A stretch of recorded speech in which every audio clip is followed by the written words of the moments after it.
Assalamualaikum warahmatullahi wabarakatuh. Perkenalkan, nama saya Irfan Gustiawan. Saya dari staf Sia Molek.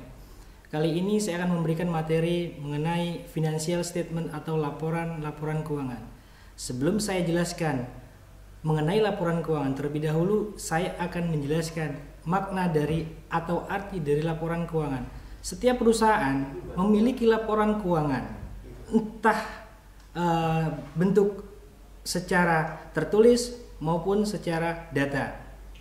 Baiklah, laporan keuangan adalah suatu laporan yang dimana setiap perusahaan mencatat semua transaksi-transaksi dari yang namanya transaksi di dalam internal perusahaan itu sendiri maupun di luar jasa itu sendiri. Nah, laporan keuangan mempunyai komponen-komponen ada 3. Yang pertama terdiri dari neraca, kedua laporan rugi laba, yang ketiga laporan perubahan modal atau statement of owner's equity. Yang pertama, neraca atau balance sheet terdiri dari komponen aktiva lancar atau current asset. Terdiri dari satu adalah kas. Kas adalah uang tunai yang dimiliki perusahaan dan surat-surat berharga yang sewaktu-waktu dapat dipakai untuk perdagangan jasa. Yang kedua adalah efek-efek atau marketable securities, yang dimana surat berharga atau saham obligasi yang dimiliki perusahaan dengan tujuan untuk diperdagangkan. Yang ketiga adalah piutang atau account receivable. Account receivable sendiri adalah tagihan perusahaan kepada pihak lain yang pelunasannya dalam jangka waktu pendek tanpa disertai perjanjian secara tertulis. Yang keempat adalah wesel tagih atau notes receivable. Note receivable ini adalah tagihan perusahaan kepada pihak lain yang disertai dengan perjanjian secara tertulis dengan ketentuan perundang-undangan. Contohnya adalah wesel tagih atau menerima promise. Yang kelima adalah persediaan barang dagang atau inventory of merchandise. Di sini ialah barang dagangan yang dimiliki perusahaan pada saat penyusunan neraca. Yang keenam adalah pendapatan yang masih harus diterima atau accrual receivable, yang mana adalah pendapatan yang terjadi pada hak perusahaan tetapi belum diterima oleh perusahaan itu sendiri. Contohnya semacam bunga yang masih harus diterima dengan sewa yang masih harus diterima. Yang terakhir adalah biaya dibayar di muka atau prepaid expense, di mana biaya yang dibayar dikeluarkan perusahaan tetapi belum menjadi kewajiban perusahaan. Dan setelah itu adalah aktiva tetap atau aktiva tidak lancar. Pembagian aktiva ada 4. Pertama adalah penanaman modal, investment. Yang kedua adalah tanah bangunan dan perlengkapan, plant and equipment. Yang ketiga adalah aktiva tetap tidak berwujud. Yang keempat, aktiva lain-lain. Saya akan menjelaskan satu persatu. Yang pertama, penanaman modal. Penanaman modal adalah pemilikan surat-surat berharga, saham atau obligasi dengan maksud dimiliki dalam jangka waktu panjang. Yang kedua, tanah, bangunan, dan perlengkapan.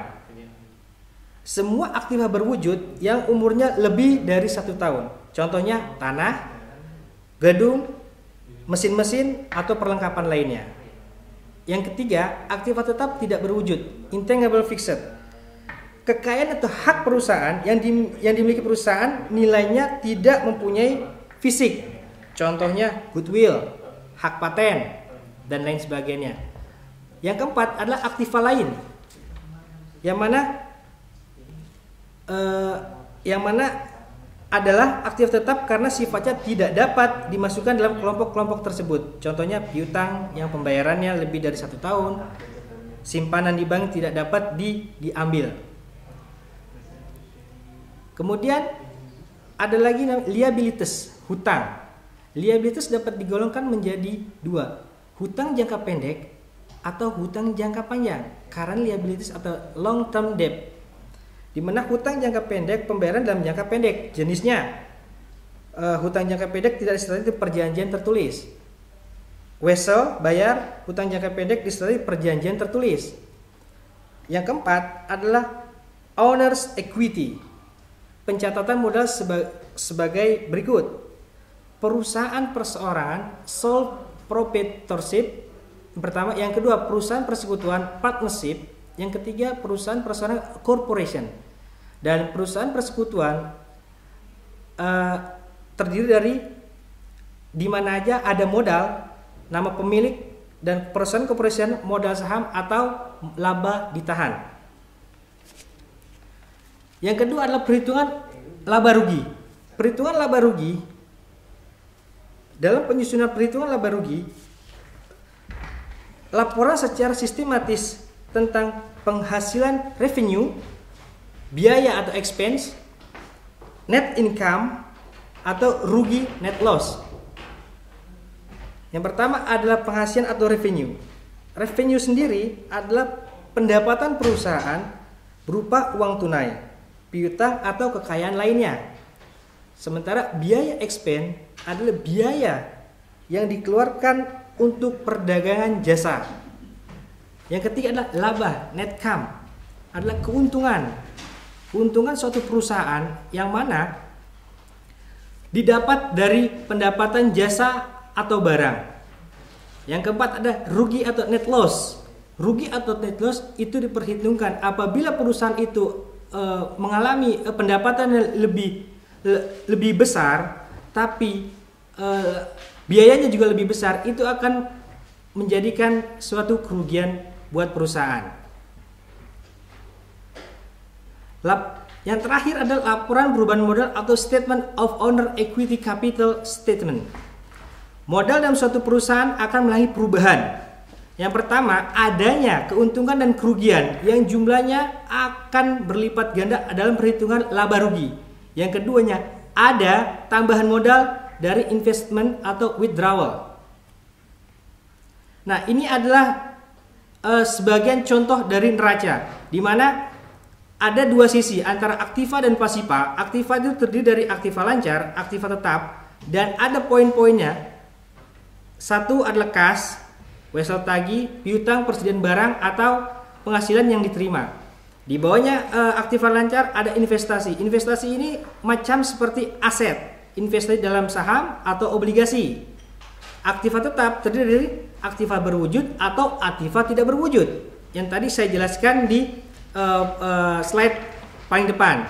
Adanya tanah, bangunan, mesin-mesin, dan inventaris lainnya.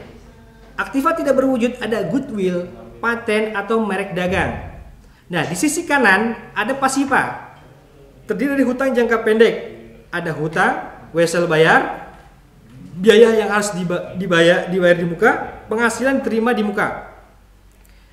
Di bawahnya lagi ada hutang jangka panjang, hutang hipotek atau pinjaman obligasi. Nah, yang modal ini ada terpisah dengan neraca itu sendiri, modal saham dan laba yang ditahan. Inilah contoh dari neraca yang saya jelaskan di depan tadi, merupakan laporan keuangan atau financial statement. Cukup sekian dari saya. Kemungkinan ada banyak lagi masalah laporan keuangan yang harus kita jelaskan. Di antaranya ada general ledger, bagaimana caranya, jurnalnya seperti apa. Kita akan ketemu di lain waktu. Terima kasih. Wassalamualaikum warahmatullahi wabarakatuh.